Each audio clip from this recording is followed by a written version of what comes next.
Hi my dear viewers and నా ప్రియమైన subscribers, welcome back to my channel skald poet. Ahobilam నవనారసింహ క్షేత్రాలు web series లోని 3rd ఎపిసోడ్ లోకి వెళ్ళిపోదామా?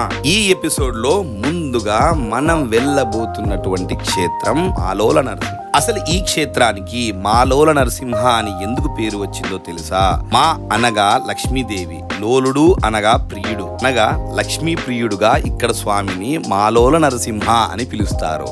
ఇక్కడ స్వామి లక్ష్మీ సమేతంగా మనకు స్వయంభూగా దర్శనమిస్తారు. ఈ ఆలయం లక్ష్మీ పర్వతం పైననే కొలువుదీరి ఉన్నది. నవరూపాలుగా వెలసిన ఇక్కడి నరసింహస్వామి యొక్క నవనారసింహ క్షేత్రాలను దర్శించటం వలన కలిగే ఫలితాలు కూడా మనకు వేరువేరుగా ఉంటాయని స్థల పురాణం చెబుతుంది. అవేంటో ఒక్కసారి వినండి. మొదటగా మనం దర్శించింది ఉగ్రస్తంభం. ఉగ్రస్తంభాన్ని దర్శించి ఒక్కసారి స్పర్శించితే మన సర్వ పాపాలు తొలగిపోతాయని భక్తుల నమ్మకం. ఇక్కడ ఒక్కసారి ఉగ్రస్తంభాన్ని దర్శించి బ్రహ్మాండ పురాణములోని ఈ యొక్క శ్లోకాన్ని మీరు పఠించినట్లయితే మీకు సర్వ పాపాలు తొలగిపోతాయి.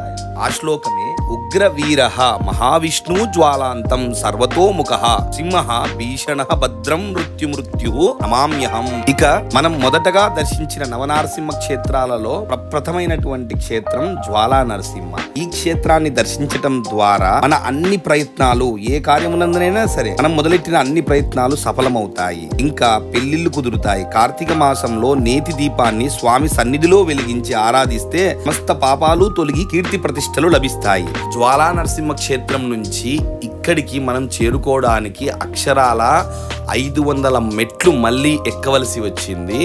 సో తప్పదు, మనం ఈ మాలోల నరసింహస్వామిని దర్శించుకోవడానికి కాస్త ప్రయాస పడవలసిందే.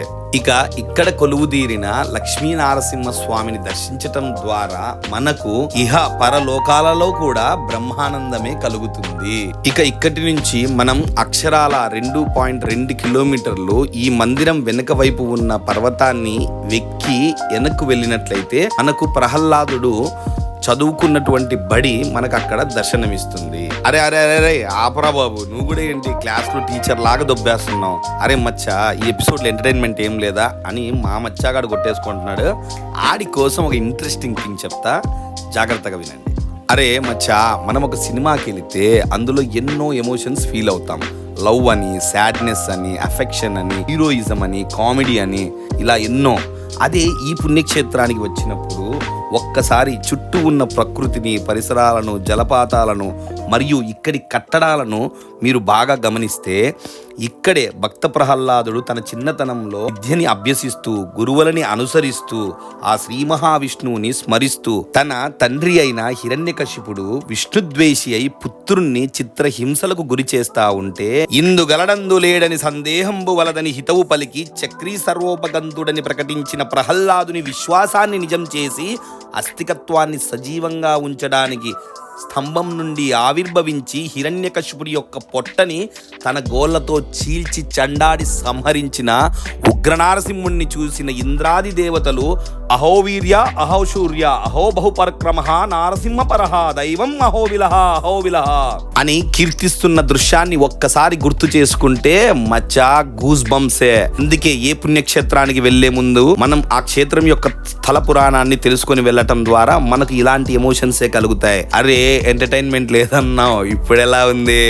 ఇదిగో దర్శించండి. ఈ గృహలోనే భక్త ప్రహ్లాదుడు తన గురువులను అనుసరిస్తూ తన విద్యాబుద్ధులను ఎంతో భక్తి శ్రద్ధలతో చదువుకుంటూ ఆ సమయంలో కూడా ఆ శ్రీ మహావిష్ణువుని ఎంతో గొప్పగా ఆరాధిస్తూ ఉండేవాడు. భక్త ప్రహ్లాదుడు ఇక్కడనే తన విద్యాభ్యాసాన్ని గావించాడు అనడానికి గొప్ప నిదర్శనం ఏమిటో తెలుసా?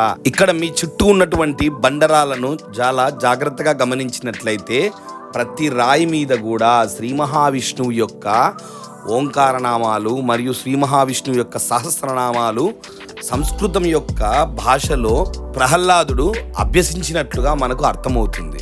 That's it. దీంతో మన 3rd ఎపిసోడ్ ఇంతటితో ముగిస్తున్నాము. అరే మచ్చా, ఈరోజు టోటల్గా మనము 12.8 కిలోమీటర్ ట్రెక్కింగ్ చేశాము అండ్ నియర్లీ 2100 స్టెప్స్ ఎక్కడం జరిగింది.